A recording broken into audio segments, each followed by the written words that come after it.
ಅಹಂಕಾರಿಯಾದ ಅತ್ತೆಗೆ ಚುಕ್ಕಿ ತೋರಿಸಿದ ಸೊಸೆ. ಅತ್ತೆ ಶಾರದಾ ತನ್ನ ಮಗಳು ಶ್ರಾವಣಿಯನ್ನು ಕರೆದುಕೊಂಡು ಬಾಗಿಲ ಹತ್ರ ಬರ್ತಾಳೆ. ಶ್ರಾವಣಿ, ನೀನ್ ಇಲ್ಲೇ ಬಾಗಿಲ ಹತ್ರ ನಿಂತು ಬೀದಿ ಕಡೆ ನೋಡ್ತಾ ಇರು. ಹೊರಗಡೆ ಹೋದ ನಿನ್ನ ಅತ್ತಿಗೆ ಅನಾಮಿಕ ಬಂದ್ರೆ ಅಮ್ಮ ತಲೆನೋವು ಬರ್ತಾ ಇದೆ, ಅಮ್ಮ ತಲೆನೋವು ಬರ್ತಾ ಇದೆ ಅಂತ 2 ಸಲ ಗಟ್ಟಿಯಾಗಿ ಕೂಗುತ್ತಾಯಿ. ಶ್ರಾವಣಿ ಅಯೋಮಯದಿಂದ ನೋಡ್ತಾ ಇರ್ತಾಳೆ. ನೀನೇನ್ ಹೇಳ್ತಾ ಇದೆ ಅಂತ ಅರ್ಥವಾಗ್ತಿದ್ಯಮ್ಮ? ನಿನ್ ಕೈ ಮುಗಿತೀನಿ, ನಾನೇನು ಕೇಳ್ಬೇಡ. ನಾನೇನ್ ಹೇಳಿದ್ನೋ ಅದೇ ಮಾಡು. ನಾನಿಲ್ಲಿ ನಿಂತ್ಕೊಂಡು ಅತ್ತಿಗೆನೆ ನೋಡ್ತಾ ಇದ್ರೆ ಮತ್ತೆ ನೀನೆಲ್ಲಿ ಇರ್ತೀಯ ಮಮ್ಮಿ? ನನಗೆ ಅನಾಮಿಕಳ ರೂಮಲ್ಲಿ ಕೆಲಸ ಇದೆ ತಾಯಿ.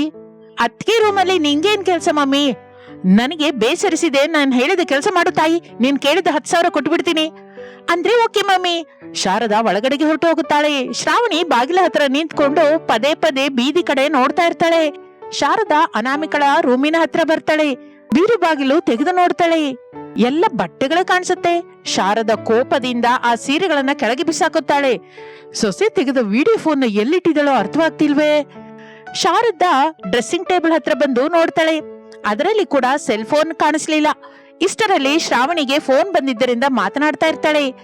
ಸೊಸೆ, ನೀನು ತೆಗೆದ ವಿಡಿಯೋ ಆ ಸೆಲ್ ಫೋನು ಎಲ್ಲಿಟ್ಟಿದೆಯೋ ಏನೋ ಎಂದುಕೊಳ್ಳುತ್ತಾ ಆ ರೂಮನ್ನ ಪರಿಶೀಲನೆಯಿಂದ ನೋಡುತ್ತಾ ಇರುವಾಗ ಅನಾಮಿಕಾ ರೂಮಿನೊಳಗೆ ಬರುತ್ತಾಳೆ. ಶಾರದಳ ಜೊತೆ ಬೀರುವಿನಿಂದ ಕೆಳಗೆ ಬಿದ್ದ ಬಟ್ಟೆಗಳನ್ನ ನೋಡ್ತಾಳೆ. ಅಯ್ಯೋ ಅತ್ತೆ, ನೀವಿಷ್ಟು ಬುದ್ಧಿ ಕಡಿಮೆ ಇರೋರು ಅಂತ ಗೊತ್ತಿರ್ಲಿಲ್ಲ. ನಾನು ಫೋನನ್ನ ಮನೇಲಿಟ್ಟು ಹೋಗ್ತಾ ಇದ್ದೀನಿ ಅಂತ ಹೇಳ್ತಲೇ ಹೇಗೆ ನಂಬಿಟ್ರಿ? ಫೋನು ನನ್ನ ಹತ್ರನೇ ಇದೆ. ಇನ್ಮೇಲಿಂದ ನಿಮ್ಮ ಅಹಂಕಾರ ಪೊಗರು ಇಳಿಸ್ಬೇಕು. ನಾನು ಹೇಳಿದ ಹಾಗೆ ಕೇಳ್ಬೇಕು. ಇನ್ಮೇಲಿಂದ ಹೆಚ್ಚಿನ ಬಡ್ಡಿಗೆ ದುಡ್ಡು ಕೊಡಬಾರ್ದು. ಕೊಟ್ಟವರ ಹತ್ರ ಹೋಗಿ ಹೋಗಿ ಬಡ್ಡಿ ದುಡ್ಡು ಕೊಡಬೇಡಿ, ನೀವು ತೆಗೆದುಕೊಂಡ ಅಸಲು ಮಾತ್ರ ಕೊಡಿ ಅಂತ ಹೇಳ್ಬರ್ಬೇಕಾ? ಅವ್ರು ಕೊಟ್ಟ ದುಡ್ಡನ್ನು ತಗೋಬೇಕಾ? ಹೌದು ಅತ್ತೆ. ಹಾಗೆ ಮಾಡದೇ ಇದ್ರೆ ಅವರು ದುಡ್ಡು ತೆಗೆದುಕೊಂಡ ಹಾಗೆ ಬರೆದುಕೊಟ್ಟ ಪೇಪರ್ ಮೇಲೆ ನಿಮಗೆ ಅನುಕೂಲವಾಗಿರುವುದನ್ನ ಬರೆದುಕೊಳ್ಳುವಾಗ ನಾನು ತೆಗೆದ ವಿಡಿಯೋನ ಎಲ್ಲರಿಗೂ ಕಳಿಸ್ತೀನಿ. ಇಲ್ಲ ಅಂದ್ರೆ ಸಿನಿಮಾ ಮಾಮ ಅಂತ ಊರಿನವರನ್ನೆಲ್ಲ ಕರೆಸಿ ಸಿನಿಮಾ ತೋರಿಸ್ತೀನಿ. ಹಾಗೆ ಮಾಡ್ಬೇಡ್ವೆ ಸೊಸೆ. ನೀನ್ ಹಾಗೆ ಮಾಡಿದ್ರೆ ಊರಿನಲ್ಲಿ ನನ್ ಮರ್ಯಾದೆ ಹೋಗುತ್ತೆ. ಇಷ್ಟು ಕಾಲ ನಾನು ಈ ದುಡ್ಡಿನಿಂದ ತಂದ ಮರ್ಯಾದೆ ಎಲ್ಲ ಹೋಗುತ್ತೆ. ಹಾಗಾದ್ರೆ ನೀವು ನಾನು ಹೇಳಿದ ಹಾಗೆ ಮಾಡ್ಲೇಬೇಕು. ಸೊಸೆ, ನೀನ್ ಹೇಳಿದ ಹಾಗೆ ಮಾಡ್ತೀನಿ. ಹೋಗಿ ಹೋಗಿ ನನಗೆ ಇಷ್ಟವಾದ ಚಿಕನ್ ತಗೊಂಡ್ಬಂದು ಅಡಿಗೆ ಮಾಡಿ. ಹಾಗೆ ಸೊಸೆ. ಹಾಗೆ ಅಂತ ಇನ್ನೂ ಇಲ್ಲೇ ಇದ್ದೀರಾ? ಹೋಗಿ ಚಿಕನ್ ಶಾಪ್ಗೆ. ಈಗ್ಲೇ ಹೋಗ್ತಾ ಇದೀನಲ್ಲೇ ಎಂದು ಪೊಗರಿನ ಶಾರದಾ ಅಲ್ಲಿಂದ ಸೊಸೆ ಕೈಯಲ್ಲಿ ಕೀಲುಗೊಂಬೆಯ ಹಾಗೆ ಬದಲಾಗುತ್ತಾಳೆ. ಚಿಕನ್ ಮಾಡಿ ತಂದು ಕೊಡ್ತಾಳೆ. ಅನಾಮಿಕಾ ಹೊಟ್ಟೆ ತುಂಬ ತಿನ್ನುತ್ತಾಳೆ. ಇನ್ನು ಮಾರನೇ ದಿನ ಅತ್ತೆ ಶಾರದಾ ಮನೆ ಹೊರಗೆ ಟೆನ್ಷನ್ ಪಡುತ್ತಾ ಆ ಕಡೆ ತಿರುಗುತ್ತಾ ಇದ್ರೆ, ಬೇಗ ಬಾರೆ ನನ್ ಮಗಳೇ. ಸೊಸೆ ಅನಾಮಿಕಾ ಈ ಕಡೆ ಹೇಳ್ತಾಳೆ, ಆ ಕಡೆ ಬೆಡ್ ಕಾಫಿ ಕೇಳ್ತಾಳೆ. ಟೈಮ್ 8 ಆಗ್ತಾ ಇದೆ. ಯಾವ ಟೈಮಲ್ಲಾದ್ರೂ ಎದ್ದು ಬೆಡ್ ಕಾಫಿ ಕೇಳಬಹುದು ಎಂದು ಅಂದುಕೊಳ್ಳುತ್ತಾ ಇರುವಾಗ ಮನೆಯೊಳಗಿಂದ ತನ್ನ ಗಂಡ ಪ್ರಸಾದ್ ಬರ್ತಾನೆ. ಶಾರದಾ, ಏನು ಹೇಳಿ? ನಾನು ಎದ್ದು ಗಂಟೆ ಆಯ್ತು. ನನಗಿದುವರೆಗೂ ಟೀ ಕೊಟ್ಟಿಲ್ಲ, ಕನಿಷ್ಠ ಕಾಫಿ ಕೂಡ ಕೊಟ್ಟಿಲ್ಲ. ನಾಲ್ಗೆ ಟೀ ಟೀ ಅಂತ ಕನ್ವರ್ಸ್ತಾ ಇದೆ. ಹೋಗಿ ಟೀ ಮಾಡ್ಕೊಡು. ನಿಮ್ಮನ್ನ ನೋಡ್ತಾ ಇದ್ರೆ ನನ್ಗೊಂದು ಗಾದೆ ನೆನ್ಪಿಗೆ ಬರುತ್ತೆ. ಆದ್ರೆ ಅದನ್ನ ನಿಮ್ ಮುಂದೆ ಆಡಿದ್ರೆ ಚೆನ್ನಾಗಿರಲ್ಲ ಅಂತ ಆಡ್ತಾ ಇಲ್ಲ ಅಷ್ಟೇ. ಬಾಯಿ ಮುಚ್ಕೊಂಡು ಬಂದ ದಾರಿನಲ್ಲಿ ಹೊರಟು ಹೋಗು ಅಂತ ಹೇಳ್ತಾ ಇದೆಯಾ ಶಾರದಾ? ಅಯ್ಯೋ, ಅಷ್ಟು ಧೈರ್ಯ ನನಗೆಲ್ಲಿದೆ ಹೇಳಿ? ಮೊದಲೇ ನಾನು ಸೊಸೆ ಯಾವಾಗ ಹೇಳ್ತಾಳೆ, ಟೀ ಕೇಳ್ತಾಳ ಕಾಫಿ ಕೇಳ್ತಾಳ ಅಂತ ಅರ್ಥವಾಗದೆ ನಾನು ಟೆನ್ಷನ್ ಮಾಡ್ಕೋತಾ ಇದ್ರೆ, ಟೆನ್ಷನ್ ಮಾಡ್ಕೊಂಡು ಇಲ್ಲಿರೋದಲ್ಲ ಶಾರದಾ, ನಿನ್ನ ಸೊಸೆ ರೂಮ್ಗೆ ಹೋಗು. ನಾನು ಇಲ್ಲಿಗೆ ಯಾಕೆ ತಿರುಗ್ತಾ ಇದ್ದೀನಿ ಗೊತ್ತಾ? ಇನ್ನೇನಕ್ಕೆ? ಸೊಸೆಗೆ ಭಯಪಟ್ಟು ಅದನ್ನ ಮೈಕಿಟ್ಟು ಹೇಳ್ಬಾರ್ದಾ? ನನ್ನ ಹೆಂಡತಿ ಶಾರದಾ ಸೊಸೆಗೆ ಭಯಪಡ್ತಾ ಇದ್ದಾಳೆ ಅಂತ. ಹಾಗೆ ಮಾಡ್ತೀನಿ ಶಾರದಾ, ಒಂದು 10,000 ಕೊಡು, ಎಲ್ಲ ಸೆಟ್ ಮಾಡ್ತೀನಿ. ಶಾರದಾ ಕೋಪದಿಂದ ನೋಡ್ತಾ ಇದ್ದರೆ ಅವಳ ಮಗಳು ಶ್ರಾವಣಿ ಬುಟ್ಟಿ ಹಿಡ್ಕೊಂಡು ಅಲ್ಲಿಗೆ ಬರ್ತಾಳೆ. ನಿನ್ನ ಅಮ್ಮನ ಹೊಟ್ಟೆ ಹೊಡಿಯಾ? ಊರ್ನಲ್ಲಿರುವ ಕಿರಣ ಶಾಪಿಂದ ಟೀ ಪುಡಿ ಸಕ್ಕರೆ ತಗೊಂಬರೋದಕ್ಕೆ ಇಷ್ಟು ಟೈಮ್ ತಗೋತಾ ಇದೆಯಾ ತಾಯಿ? ಮೊದಲೇ ನಿನ್ನ ಅತ್ತಿಗೆ ಅನಾಮಿಕಾ ಯಾವಾಗ ಎದ್ದು ಏನ್ ಬೇಕು ಅಂತ ಕೇಳ್ತಾಳೋ ಅಂತ ಟೆನ್ಷನ್ ಇಂದ ನನ್ನೆದೆ ಹೊಡ್ಕೋತಾ ಇದೆ. ಮನೆ ಸೊಸೆಗೆ ಅತ್ತೆ ಇಷ್ಟು ಭಯಪಡ್ತಾ ಇರೋದು ನಾನು ಯಾವತ್ತೂ ನೋಡಿಲ್ಲ. ಮೊದಲು ಎಲ್ಲೂ ಕೇಳಿಲ್ಲ ಕೂಡ. ನೀನ್ ಹೇಳಿದ್ದೆಲ್ಲ ತಗೊಂಬಂದಿದ್ದೀನಲ್ಲ, ಹೋಗಿ ಟೀ ಮಾಡ್ಕೋತೀಯೋ ಕಾಫಿ ಮಾಡ್ಕೋತೀಯೋ ನಿನ್ನಿಷ್ಟ. ಹೋಗು ಮಮ್ಮಿ.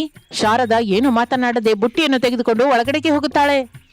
ಡ್ಯಾಡಿ, ಆಗ ಒಂದು ಕಾಲದಲ್ಲಿ ಮಮ್ಮಿ ಗೊತ್ತು ತಾಯಿ, ಈಗ ಮಾತ್ರ ನಿಮ್ಮಮ್ಮ ಬೆಕ್ಕಿನ ಹಾಗೆ ಬದಲಾಗಿದ್ದಾಳೆ. ನಮ್ಮಮ್ಮ ಎಷ್ಟು ಅಹಂಕಾರದಿಂದಿದ್ಲು, ಅತ್ತಿಗೆನ ಬರೀ ಬಾಯಿ ಮಾತಲ್ಲೇ ಹೆದರ್ಸ್ತಾ ಇದ್ಲು. ಅಂತ ಮಮ್ಮಿ ಈಗ ಹೀಗೆ ಅತ್ತಿಗೆಗೆ ಭಯಪಡ್ತಾ ಎಲ್ಲ ತರದ ಸೇವೆ ಮಾಡ್ತಾ ಇದ್ದಾಳೆ. ಮಾಮೂಲಿ ಸೇವೆ ಅಲ್ಲ ತಾಯಿ. ಪೊಗರಿನ ಅತ್ತೆಗೆ ಸೊಸೆ ಅನಾಮಿಕಾ ನಕ್ಷತ್ರ ಕಾಣಿಸೋ ಹಾಗೆ ಬುದ್ಧಿ ಹೇಳ್ತಾ ಇದ್ದಾಳೆ. ನಿಜಕ್ಕೂ ಈ ರಹಸ್ಯ ಏನು? ನನಗೆ ಮೊದಲೇ ಗೊತ್ತಿದ್ರೆ ನಿಮ್ಮ ಅಮ್ಮನ ಜೊತೆ ನಾನೇ ಒಂದು ಆಟ ಆಡ್ಕೋತಾ ಇದ್ದೆ. ಆದ್ರೆ ಅವಕಾಶ ನಮ್ಮ ಸೊಸೆ ತಗೊಂಡಿದ್ದಾಳೆ.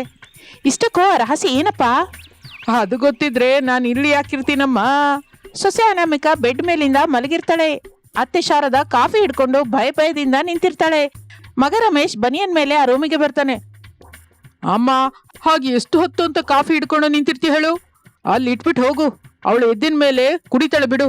ಮಗು ರಮೇಶು, ನೀನೇನು ಮಾತಾಡದೆ ತಯಾರಾಗಿ ಹೋಗಿ ನೀನ್ ಆಫೀಸ್ಗೆ ಹೊರಟೋಗು. ಮನೆಯಲ್ಲಿ ನಮ್ಮ ಅತ್ತೆ ಸೊಸೆಯರ ಮಧ್ಯೆ ಏನ್ ನಡೆದ್ರು ಸಂಬಂಧವಿಲ್ಲ. ನೀನು ನಮ್ಮನ್ನ ನೋಡಿಲ್ಲ, ನಮ್ಮ ಬಗ್ಗೆ ಆಲೋಚಿಸೋದು ಇಲ್ಲ, ಸರಿನಾ? ಅದಲ್ಲಮ್ಮ, ಹೆಣ್ಣು ಹುಲಿ ಹಾಗೆ ಇದ್ದ ನೀನು ಹೀಗೆ ಅನಾಮಿಕಳ ಹತ್ರ ಯಾಕಮ್ಮ ತಗ್ಗಿ ಬಗ್ಗಿ ಇಲಿ ತರ ಇದ್ದೀಯಾ? ನನ್ಗೆ ಅರ್ಥವಾಗ್ತಾ ಇಲ್ಲ. ಇಲ್ಲಿ ನೋಡು ಮಗನೇ, ಒಂದು ಕಾಲದಲ್ಲಿ ಸೊಸೆ ಅನಾಮಿಕಾ ನನಗೆ ಇಷ್ಟು ಸೇವೆ ಮಾಡಿದ್ಲಲ್ಲ. ಅಯ್ಯೋ ಅಮ್ಮ, ಮಾಮೂಲಾಗಿ ಮಾಡಿದ್ಲ ಸೇವೆ? ಗಡಗಡ ನಡುಗುತ್ತಾ ಮಾಡಿದ್ದಾಳೆ. ಈಗ ನಾನು ಕೂಡ ಅಷ್ಟೇ ಗಡಗಡ ನಡುಗುತ್ತಾ ಸೇವೆ ಮಾಡ್ಬೇಕು ಅಂದ್ಕೊಂಡಿದ್ದೀನಿ ಅಷ್ಟೇ. ಆದ್ರೂ ನಿನಗ್ ಮಾತ್ರ ಸೊಸೆ ಬಗ್ಗೆ ಏನಕ್ಕೋ? ಆಫೀಸ್ಗೆ ಟೈಮ್ ಆಗಿ ಹೋಗುತ್ತೆ, ಆಫೀಸ್ ಟೆನ್ಷನ್ ಕೂಡ ಇರುತ್ತೆ. ಹೋಗಿ ನಿನ್ ಕೆಲಸ ನೋಡ್ಕೊ ಹೋಗು. ಅದಲ್ಲಮ್ಮ. ಶಾರದಂಗೆ ಕೋಪ ಬರುತ್ತೆ. ಗಟ್ಟಿಯಾಗಿ ಮಗನ ಹತ್ರ ಹೀಗಂತಾಳೆ, ಮಗು ರಮೇಶು, ಒಂದ್ಸಲ ಹೇಳಿದ್ರೆ ಅರ್ಥ ಮಾಡ್ಕೋಬೇಕಲ್ಲ, ಹೋಗು ಎಂದು ಅನ್ನುತ್ತಾಳೆ. ಅನಾಮಿಕಾ ಅದೇ ಸಮಯಕ್ಕೆ ನಿದ್ರೆಯಿಂದ ಹೇಳ್ತಾಳೆ. ಅತ್ತೆ ಶಾರದಾ ಕಾಫಿ ಹಿಡ್ಕೊಂಡು ಎದುರಿಗೆ ನಿಂತಿರ್ತಾಳೆ. ಏನತ್ತೆ, ಯಾರ ಮೇಲೆ ಅಷ್ಟೆಲ್ಲ ಅರ್ಚ್ತಾ ಇದೀಯಾ? ಅರ್ಚೋದಲ್ಲ ಸೊಸೆ, ಹೇಳ್ತಾ ಇದ್ದೀನಿ ಅಷ್ಟೇ. ಮಗಂಗೆ ಸರಿಯಾಗಿ ಕೇಳಿಸ್ತಾ ಇಲ್ಲ ಅಂದ್ರೆ ಸ್ವಲ್ಪ ಗಟ್ಟಿಯಾಗಿ ದೊಡ್ಡದಾಗಿ ಹೇಳ್ತಾ ಇದ್ದೀನಿ ಅಷ್ಟೇ. ಇಷ್ಟಕ್ಕೂ ಹೆಚ್ಚಿಂದ ಏನೂ ಇಲ್ಲಮ್ಮ. ಅರ್ಚಿದ್ದು ಸಾಕು, ಕಾಫಿ ಕೊಡಿ. ಕೊಡ್ತಾ ಇದ್ದೀನಿ ಸೊಸೆ. ಶಾರದಾ ಕಾಫಿ ಕೊಡುತ್ತಾಳೆ. ಅತ್ತೆ, ಏನ್ ಟಿಫಿನ್ ಮಾಡ್ತಾ ಇದ್ದೀರಾ? ಶಾರದಂಗೆ ಮತ್ತೆ ಕೋಪ ಬರುತ್ತೆ. ಹಲ್ಲು ಕಡಿತಾ ಇರ್ತಾಳೆ. ಹಲ್ಲು ಕಡಿದಿದ್ದು ಸಾಕು ಅತ್ತೆ, ಏನ್ ಟಿಫಿನ್ ಮಾಡ್ತಾ ಇದ್ದೀರಾ ಅದು ಹೇಳಿ. ನಿಂಗೆ ಏನ್ ಬೇಕೋ ಹೇಳು ಸೊಸೆ, ಅದೇ ಮಾಡಿ ಕೊಡ್ತೀನಿ. ಅನಾಮಿಕಾ ಕಾಫಿ ಕುಡಿಯುತ್ತಾ ಏನ್ ಬೇಕೋ ಹೇಳ್ತಾಳೆ. ಶಾರದಾ ಕೋಪದಿಂದ ಅಲ್ಲಿಂದ ಹೊರಟು ಹೋಗುತ್ತಾಳೆ. ಹಾಗೆ ದಿನಗಳು ಕಳೆಯುತ್ತಾ ಇರುತ್ತದೆ. ಸೊಸೆ ಹೇಳಿದ್ದು ಮಾಡ್ತಾ ಇರ್ತಾಳೆ ಶಾರದಾ. ಒಂದು ದಿನ ಅವರ ಹತ್ತಿರ ದುಡ್ಡು ತೆಗೆದುಕೊಂಡ ಲಿಂಗಯ್ಯ ಅನ್ನುವನು ಸತ್ತು ಹೋಗುತ್ತಾನೆ. ಅನಾಮಿಕಾ ಆ ವಿಷಯ ತಿಳಿದುಕೊಂಡು ಶಾರದಳನ್ನು ಕರೆದುಕೊಂಡು ಲಿಂಗಯ್ಯನ ಮನೆಗೆ ಬರುತ್ತಾಳೆ. ಲಿಂಗಯ್ಯನ ಹೆಂಡತಿ ಅರುಣ ಅಳುತ್ತಾ ಶಾರದಳನ್ನು ನೋಡಿ, ಏನ್ ಪಾಪ ಮಾಡಿದ್ವಿ ಏನೋ, ನಮ್ಮಮ್ಮನ ಹೊಟ್ಟೆಲ್ ಹಾಕೊಂಡೆ. ನಿನ್ ಹತ್ರ 10,000 ರೂಪಾಯಿ ತಗೊಂಡ್ರೆ ₹1,00,000 ತಗೊಂಡಿದ್ದಾನೆ ಅಂತ ಬರ್ಕೊಂಡೆ. ಹೀಗೆ ಎಷ್ಟು ಜನರ ಪ್ರಾಣವನ್ನು ತೆಗಿತೀಯೇ? ಈ ದುಡ್ಡೆಲ್ಲ ನೀನ್ ಹೋಗುವಾಗ ನೆತ್ತಿ ಮೇಲೆ ಹಾಕೊಂಡು ಹೋಗ್ತೀಯಾ ಎಂದು ಅರುಣ ಹೇಳುತ್ತಾ ಬಹಳ ಮಾತುಗಳಲ್ಲಿ ಬೈತಾಳೆ. ಶಾರದಾ ಮಾತನಾಡದೆ ಹೋಗ್ತಾಳೆ ದುಃಖದಿಂದ. ಅತ್ತೆ, ನಿಮ್ಮ ಸ್ಥಾನದಲ್ಲಿ ಅರುಣನ ಸ್ಥಾನದಲ್ಲಿ ನೀವು. ಒಂದು ಸಲ ಆಲೋಚಿಸಿ. ಈಗ ಅರುಣ ಪಡುತ್ತಿರುವ ದುಃಖ ಏನು ಅನ್ನೋದು ನಿಮ್ಗೆ ಅರ್ಥವಾಗುತ್ತೆ. ಶಾರದಾ ಅಳುತ್ತಿರುವ ಅರುಣಳನ್ನು ನೋಡುತ್ತಾಳೆ. ಶಾರದಂಗೆ ಪಾಪವೆನಿಸುತ್ತದೆ. ಪಾಪ ಅತ್ತೆ, ಅಧಿಕ ಬಡ್ಡಿ ಯಾಕೆ ಹೇಳಿ? ಬಡ್ಡಿಯ ಹೆಸರಲ್ಲಿ ನೀವು ಮೋಸ ಮಾಡ್ತಾ ಇರೋದ್ರಿಂದನೇ ಏನೋ. ಮದುವೆಯಾಗಿ 5 ವರ್ಷವಾದ್ರೂ ನನಗೆ ಮಕ್ಕಳು ಹುಟ್ಟಿಲ್ಲ. ಸೊಸೆ, ಹೌದು ಅತ್ತೆ, ಕರ್ಮ ಅನ್ನೋದು ಯಾರನ್ನೂ ಬಿಡೋದಿಲ್ಲ. ನೀವು ಪಾಪ ಮಾಡಿದ್ರೆ ಆ ಪಾಪನ ನಮ್ಮ ಕುಟುಂಬಕ್ಕೆ ಬರುತ್ತೆ. ನೀವೇನಾದ್ರೂ ಪುಣ್ಯ ಮಾಡಿದ್ರೆ ಆ ಪುಣ್ಯ ಕೂಡ ನಿಮ್ಮ ಕುಟುಂಬಕ್ಕೆ ಬರುತ್ತೆ. ಅಧಿಕ ಬಡ್ಡಿಯಿಂದ ನೀವು ಮಾಡಿದ ಪಾಪ ನಮಗೆ ಮಕ್ಕಳಿಲ್ಲದ ಹಾಗೆ ಮಾಡಿತು. ಇನ್ನಾದ್ರೂ ಬದಲಾಗಿ ಅತ್ತೆ ಎಂದು ಅನಾಮಿಕಾ ಬೇಡಿಕೊಳ್ಳುತ್ತಾಳೆ. ಆಗ ಶಾರದಾ ಪಶ್ಚಾತ್ತಾಪದಿಂದ, ಲಿಂಗಯ್ಯನ ಸಾಕ್ಷಿಯಾಗಿ ಹೇಳ್ತಾ ಇದ್ದೀನಿ, ನನ್ನ ಹತ್ರ ದುಡ್ಡು ತಗೊಂಡವರು ಯಾರು ತಿರುಗಿ ದುಡ್ಡು ಕೊಡ್ಲೇಬೇಡಿ. ಇಷ್ಟು ಕಾಲ ನಾನು ಮಾಡಿದ ಪಾಪಕ್ಕೆ ನನಗೆ ನಾನು ಹಾಕೊಳ್ತಿರುವ ಶಿಕ್ಷೆ ಇದು. ಎಲ್ರೂ ನನ್ನ ಕ್ಷಮಿಸಿ ಎಂದು ಶಾರದಾ ಹೇಳಿದ್ದರಿಂದ ಅನಾಮಿಕಾ ದುಡ್ಡನ್ನು ಶಾರದಂಗೆ ಕೊಡುತ್ತಾಳೆ.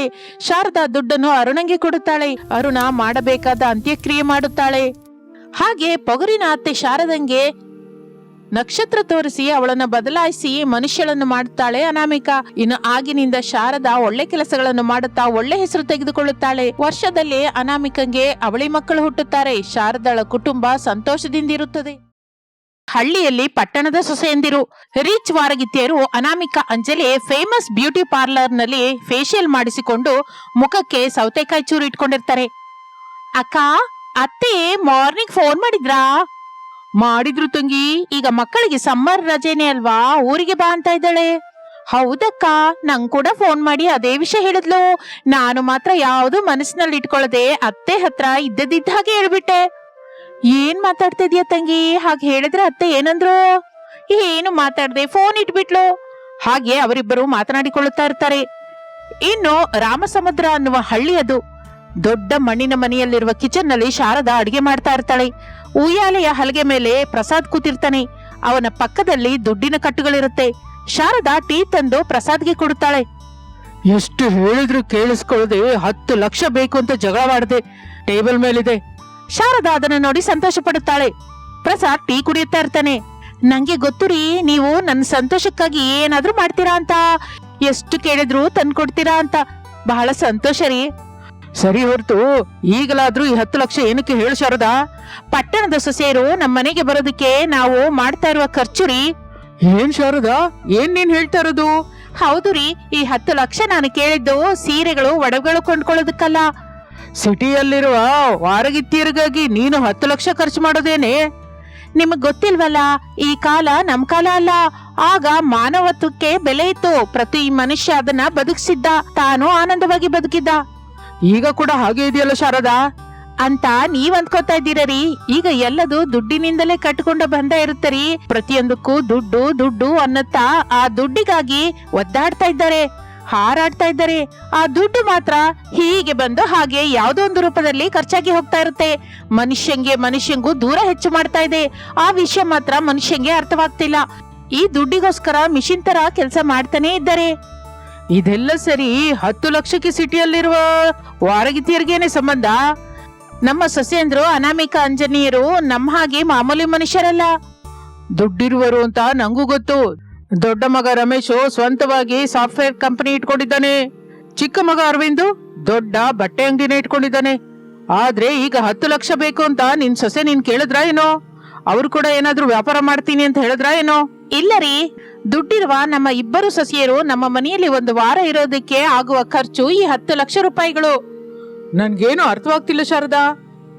ನಾವು ಊರಿನಲ್ಲಿ ಒಂದು ವಾರ ಇರ್ಬೇಕು ಅಂದ್ರೆ ಜಿಮ್ ಸೆಂಟರ್ ಇರ್ಬೇಕು, ಬ್ಯೂಟಿ ಪಾರ್ಲರ್ ಇರ್ಬೇಕು, ಸ್ವಿಮ್ಮಿಂಗ್ ಪೂಲ್ ಇರ್ಬೇಕು, AC ಕೂಡ ಇರ್ಬೇಕು, ದೊಡ್ಡ ಫ್ರಿಡ್ಜ್ ಇರ್ಬೇಕು ಅಂದ್ರು ರೀ ಸೊಸೆಂದ್ರು. ಪ್ರಸಾದ್ ಏನೋ ಮಾತನಾಡಲಿಲ್ಲ. ಶಾರದಾ ಮತ್ತೊಂದು ಮಾತು ಆಡದೆ ದುಡ್ಡನ್ನು ತೆಗೆದುಕೊಂಡು ಹೊರಟು ಹೋಗುತ್ತಾಳೆ. ರಮೇಶ್ ಸ್ವಂತವಾಗಿ ಸಾಫ್ಟ್ವೇರ್ ಆಫೀಸ್ ಇಟ್ಕೊಂಡು ಬಹಳ ಸಂಪಾದಿಸುತ್ತಾನೆ. ಹೆಂಡತಿ ಅನಾಮಿಕ ಹೆಸರಿನ ಮೇಲೆ ಸಿಟಿಯಲ್ಲಿ 7th ಫ್ಲೋರ್ ಬಿಲ್ಡಿಂಗ್ ಕೂಡ ಕಟ್ಟಿಸಿದ್ದಾನೆ. 1st floor hall, 2nd floor kitchen, 3rd floor bedroom, 4th floor makeup room, 5th floor ಅಲ್ಲಿ ಜಿಮ್ ಸೆಂಟರ್, 6th ಫ್ಲೋರ್ ಅಲ್ಲಿ ಕಿಡ್ಸ್ ಫ್ಲೋರ್. ಅವನ ಮಕ್ಕಳು ಹರೀಶ್ ಭವ್ಯರ ರೀಡಿಂಗ್ ಮಾಡೋದಕ್ಕೆ, ಮಲ್ಕೊಳ್ಳೋದಕ್ಕೆ, ಆಡ್ಕೊಳ್ಳೋದಕ್ಕೆ ಬೇಕಾದ ಗೊಂಬೆಗಳು ಆ ಫ್ಲೋರ್ ಅಲ್ಲಿ ಇರುತ್ತೆ. ಇನ್ನು 7th ಫ್ಲೋರ್ ಅಲ್ಲಿ ಸ್ವಿಮ್ಮಿಂಗ್ ಪೂಲ್. ರಮೇಶ್ ಅನಾಮಿಕ ಹರೀಶ್ ಭವ್ಯ ಹಾಯಾಗಿ ಅಲ್ಲಿ ಸ್ವಿಮ್ಮಿಂಗ್ ಮಾಡ್ತಾ ಇರ್ತಾರೆ. ನಿನ್ನೆ ಶಾಪಿಂಗ್ ಅಲ್ಲಿ ಬ್ಯುಸಿ ಆಗಿದ್ದು ಅತ್ತೆ ಫೋನ್ ಮಾಡಿದ ವಿಷಯ ನಿಮ್ಗೆ ಹೇಳೋದು ಮರ್ತೋದೆ ರಾಮ್. ಓಹೋ, ನೀನು ಮಮ್ಮಿ ಜೊತೆ ಮಾತಾಡ್ದ್ಯಾ? ಏನ್ ಹೇಳಿದ್ಲು ಮಮ್ಮಿ? ಇದು ಸಮ್ಮರ್ ಅಲ್ವಾ ದೊಡ್ಡ ಸೊಸೆ, ಮಕ್ಕಳಿಗೆ ರಜೆ ಇರುತ್ತೆ. ಮಗ ನೀನು ಕೂಡ ಒಂದು ವಾರ ರಜೆ ಹಾಕೊಂಡು ಇಲ್ಲಿಗೆ ಬರ್ಬೋದಲ್ಲ ಅಂತ ಕೇಳಿದ್ರು. ಮತ್ತೆ ಏನ್ ಹೇಳ್ದೇನು? ಅತ್ತೆ, ನಾನು ಮಕ್ಕಳು ಬರೋದಕ್ಕೆ ಸಿದ್ಧವಾಗಿ ಇದ್ದೀವಿ, ಆದ್ರೆ ಅವ್ರು ಒಪ್ಕೋತಾ ಇಲ್ಲ ಅಂತ ಹೇಳ್ದೆ.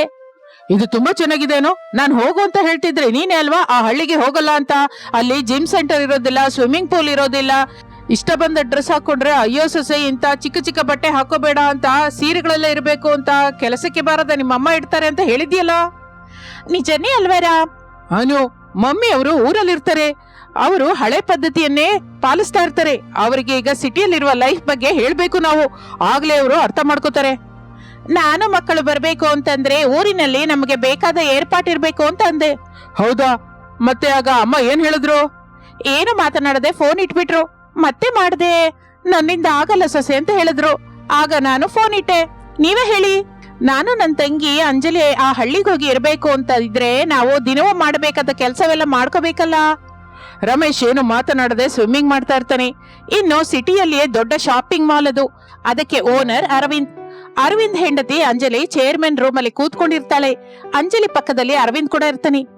ಅಂಜಲಿ, ನಮ್ಮಮ್ಮ ಊರಿಗೆ ಬಾ ಅಂತ ಫೋನ್ ಮಾಡಿದ್ರಲ್ಲ, ಒಂದು ವಾರದ ಹೊತ್ತು ಹೋಗಿ ಬರ್ಬೋದಲ್ಲ? ಅತ್ತೆ ನನ್ಗೆ ಫೋನ್ ಮಾಡ್ದಾಗ್ಲೇ ಹೇಳ್ದೆ. ಈಗ ನಿಮ್ಗೆ ಕೂಡ ಹೇಳ್ತಾ ಇದ್ದೀನಿ. ದಿನವೂ ಜಿಮ್ಗೆ ಹೋಗೋದು, ಬ್ಯೂಟಿ ಪಾರ್ಲರ್ಗೆ ಹೋಗೋದು ಅಭ್ಯಾಸ. ಹಾಗೆ ಸ್ವಿಮ್ಮಿಂಗ್ ಮಾಡ್ತೀನಿ, ಶವರ್ ಬಾತ್ ಮಾಡ್ತೀನಿ, ಮಿಡ್ಡೀಸ್ ಹಾಕೋತೀನಿ, ಹಾಫ್ ಸ್ಯಾರೀಸ್ ಉಟ್ಕೋತೀನಿ, ಜೀನ್ಸ್ ಟೀ ಶರ್ಟ್ ಕೂಡ ಹಾಕೋತೀನಿ. ಆದ್ರೆ ಅತ್ತೆ ಏನು ಊರಲ್ಲಿ ಹಾಗಿರ್ಬಾರ್ದು ಅಂತಾರಲ್ಲ.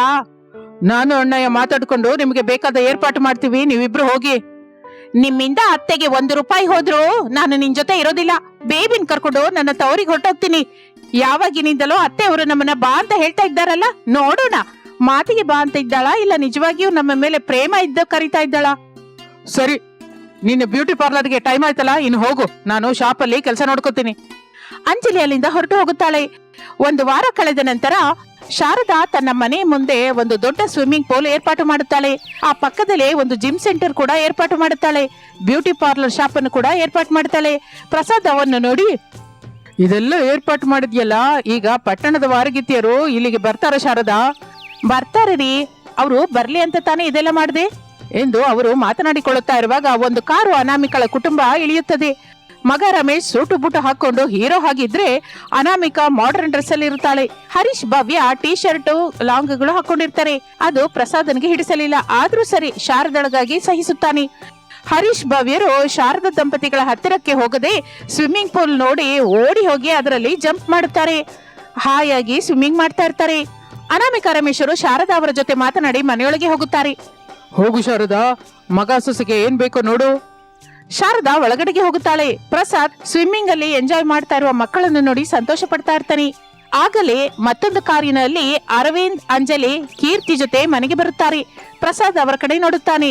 ಅರವಿಂದ್ ಟಕ್ ಮಾಡಿಕೊಂಡು ಮಹಾರಾಜನ ಹಾಗಿರ್ತಾನೆ. ಅಂಜಲಿ ಮಾತ್ರ ಅಲ್ಲಲ್ಲಿ ಹರಿದು ಹೋದ ಜೀನ್ಸ್ ಟೀ ಶರ್ಟ್ ಹಾಕಿರ್ತಾಳೆ. ಪ್ರಸಾದ್ అయిಷ್ಟದಿಂದ ಮುಖ ಬಿಡುತ್ತಾನೆ. ಅಂಜಲಿ ಅದನ್ನು ಗಮನಿಸಿ ಏನು ಮಾತನಾಡದೆ ಒಳಗಡೆಗೆ ಹೋಗುತ್ತಾಳೆ.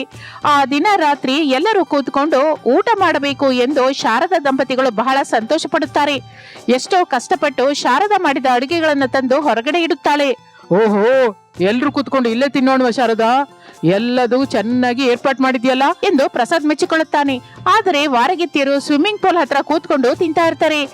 ರಮೇಶ್ ಅರವಿಂದರು ಒಂದು ಟೇಬಲ್ ಏರ್ಪಾಟ್ ಮಾಡ್ಕೊಂಡು ನಗುತ್ತಾ ಮಾತಾಡ್ಕೋತಾ ತಿಂತಾ ಇರ್ತಾರೆ. ಇನ್ನು 3 ಮಕ್ಕಳು ಮನೆಯಲ್ಲಿ ಉಯ್ಯಾಲೆ ಹಲಗೆ ಮೇಲೆ ಕೂತ್ಕೊಂಡು ಟಿವಿ ನೋಡ್ತಾ ತಿಂತಾ ಇರ್ತಾರೆ. ಶಾರದಾ ದಂಪತಿಗಳು ನಿರಾಸೆಯ ಮುಖವಿಟ್ಟುಕೊಂಡು అయిಷ್ಟದಿಂದಲೇ ಸ್ವಲ್ಪ ತಿನ್ನುತ್ತಾರೆ. ಇನ್ನು ಮಾರನೇ ದಿನ ವಾರಗಿತ್ತಿಯರು ಜಿಮ್ ಡ್ರೆಸ್ ಹಾಕಿಕೊಂಡು ಹೊರಗಡೆ ಜಿಮ್ ಮಾಡ್ತಾ ಇರ್ತಾನೆ. ಆ ಕಡೆಯಿಂದ ಹೋಗ್ತಾ ಇರುವ ಊರಿನವರು ಅವರಿಬ್ಬರ ಕಡೆಯೇ ಆಸೆಯಿಂದ ನೋಡ್ತಾ ಇರ್ತಾರೆ. ಅನಾಮಿಕಳನ್ನು, ಅಂಜಲಿಯನ್ನು ಊರಿನವರು ಹಾಗೆ ನೋಡ್ತಾ ಇದ್ರೆ ಆ ನೋಟವನ್ನು ಹಚ್ಚಿಕೊಳ್ಳದೆ ಇವರಿಬ್ಬರು ಮಾತನಾಡಿಕೊಳ್ತಾ ನಗುತ್ತಾ ಜಿಮ್ ಮಾಡ್ತಾ ಇರ್ತಾರೆ. ಸ್ವಿಮ್ಮಿಂಗ್ ಕೂಡ ಮಾಡ್ತಾ ಇರ್ತಾರೆ. ಪ್ರಸಾದ್ ಹೊರಗಡೆ ಬಂದು ಊರಿನವರನ್ನು ನೋಡುತ್ತಾನೆ. ಊರಿನವರು ಅಲ್ಲಿಂದ ಹೊರಟು ಹೋಗುತ್ತಾರೆ. ಅನಾಮಿಕಾ, ಅಂಜಲಿ ಸ್ವಿಮ್ಮಿಂಗ್ ಮಾಡ್ತಾನೆ ಇರ್ತಾರೆ. ಪ್ರಸಾದ್ ಮನೆಯೊಳಗೆ ಬರುತ್ತಾನೆ. 10 ಲಕ್ಷ ರೂಪಾಯಿ ಖರ್ಚು ಮಾಡಿ ವಾರಗಿತ್ತಿಯರಿಬ್ಬರನ್ನು ಯಾಕೆ ಕರೆಸ್ದೆ ಶಾರದಾ? ನಿಮ್ಮ ಡೈರಿ ಓದ್ದರಿ, ಕನಿಷ್ಠ ಸಾಯುವ ಒಳಗೆ ಒಂದು ಸಲವಾದ್ರೂ ಸರಿ ಮಗ, ಸೊಸೆ, ಮೊಮ್ಮಕ್ಕಳ ಜೊತೆ ಸಂತೋಷವಾಗಿ ಕಳಿಬೇಕು ಅಂತ ನಿಮ್ಮ ಡೈರಿಯಲ್ಲಿ ಬರೆದಿದ್ರಲ್ಲ, ಆ ಮಾತು ನನ್ನ ಮನಸ್ಸನ್ನು ತುಂಬಾ ಗಾಯ ಮಾಡ್ತು. ಸೊಸೆಯಂದ್ರು ಬಾರದೆ ಮಕ್ಕಳು ಬರೋದಿಲ್ಲ, ಆಗ ಮಕ್ಕಳು ಬರ್ತಾರೆ ಅಂತ ಹೀಗೆ ಮಾಡಿದೆ. ಪ್ರಸಾದ್ ದುಃಖದಿಂದ ಶಾರದಾಳ ಕಡೆ ನೋಡುತ್ತಾನೆ. ಈ ಹಳ್ಳಿಯಲ್ಲಿ ನಮ್ಮ ಮನೆಗೆ ಪಟ್ಟಣದ ಸೊಸೆಯಂದ್ರು ಬರ್ಬೇಕು ಅಂದ್ರೆ ಅವರಿಗೆ ಬೇಕಾದ್ದನ್ನ ಇಲ್ಲಿ ನಾನು ಜೋಡಿಸಿ ಕೊಡ್ಬೇಕು. ಆಗ್ಲೇ ಅವರು ಬರ್ತಾರೆ, ಅವ್ರ ಜೊತೆ ಮಕ್ಕಳು ಕೂಡ ಬರ್ತಾರೆ, ಮೊಮ್ಮಕ್ಕಳು ಬರ್ತಾರೆ. ನಿಮ್ ಆಸೆ, ನಿಮ್ ಕೋರಿಕೆ ತೀರುತ್ತೆ ಅಂತ 10 ಲಕ್ಷ ಖರ್ಚು ಮಾಡಿ ಇದೆಲ್ಲ ಮಾಡ್ದಿರಿ. ಎಷ್ಟು ಖರ್ಚು ಮಾಡಿದರೂ ಲಾಭವೇನಿದೆ ಶಾರದಾ? ಸಂತೋಷವಿಲ್ಲ, ಮರ್ಯಾದೆ ಹೋಯ್ತು. ಸುಮ್ನಿರಿ, ಎಲ್ರು ಕೂತ್ಕೊಂಡು ತಿನ್ಬೇಕು ಅನ್ನುವ ನಿಮ್ಮ ಕೋರಿಕೆ ತೀರುತ್ತೇನೋ ನೋಡೋಣ. ಮನೆ ಬಾಗಿಲ ಹತ್ತಿರವಿರುವ ರಮೇಶ್ ಅರವಿಂದ್ ಅಮ್ಮ ಅಪ್ಪಂದಿರ ಮಾತುಗಳನ್ನು ಕೇಳಿಸಿಕೊಳ್ಳುತ್ತಾರೆ. ತಮ್ಮ ಹೆಂಡತಿಯರ ಹತ್ತಿರ ಈ ವಿಷಯ ಹೇಳುತ್ತಾರೆ. ಮಾರನೇ ದಿನ ರಾತ್ರಿ ಎಲ್ಲರೂ ಕೂತ್ಕೊಂಡು ಮಾತನಾಡಿಕೊಳ್ಳುತ್ತಾ ನಗುತ್ತಾ ಹಾಯಾಗಿ ಕಳೆಯುತ್ತಾರೆ. ಅದೆಲ್ಲ ನೋಡಿ ಶಾರದಾ ದಂಪತಿಗಳು ಎಷ್ಟೋ ಸಂತೋಷ ಪಡುತ್ತಾರೆ. ಹಾಗೆ ಪಟ್ಟಣದ ಸೊಸೆಯಂದಿರು ಒಂದು ವಾರದ ಹೊತ್ತು ಹಳ್ಳಿಯಲ್ಲಿಯೇ ಇದ್ದು ಎಷ್ಟೋ ಎಂಜಾಯ್ ಮಾಡುತ್ತಾರೆ. ತಮ್ಮ ಅತ್ತೆ ಮಾವಂದಿರನ್ನು ಕೂಡ ಸಂತೋಷದಿಂದ ನೋಡಿಕೊಳ್ಳುತ್ತಾರೆ. ಮಕ್ಕಳು, ಸೊಸೆಯಂದಿರು, ಮೊಮ್ಮಗ, ಮೊಮ್ಮಕ್ಕಳ ಜೊತೆ ಶಾರದಾ ಪ್ರಸಾದ್ ದಂಪತಿಗಳು ಆ ಮನೆಯಲ್ಲಿ ಆನಂದದಿಂದ ಕಳೆಯುತ್ತಾ ಇರುತ್ತಾರೆ.